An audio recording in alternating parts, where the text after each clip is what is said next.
राणा पीछे हो, राणा पीछे हो, राणा साहब थोड़ा पीछे हो वो। राणा पीछे ही है। वो पुलिस मोबाइल वैन जो है आप देख सकते हैं कि ये गुजर रही है। ये एक मोबाइल वैन जो है उनकी आगे जाएगी, फिर एक और गाड़ी मोबाइल वैन उनके पीछे है। आगे से टेक गाड़ी है जो कि इमरान खान के साथ करेगी। और इसी तरह अगर बात की जाए तो ये और एक गाड़ी आ गई है जिसमें इमरान खान जो है वो इसी तरह से देखा जाए तो इमरान खान वो गाड़ी में बैठकर जो है वो रवाना हुए हैं।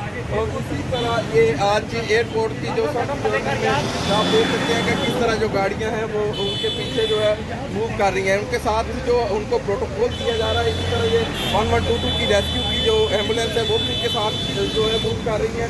और इसी तरह ये वो इमरान खान अधिकारी में है, जो है वो पीछे है। और उसके साथ ये प्रोटोकॉल की गाड़ियां अभी जो है वो गुजर रही है कि मोबाइल वैन है वो भी आगे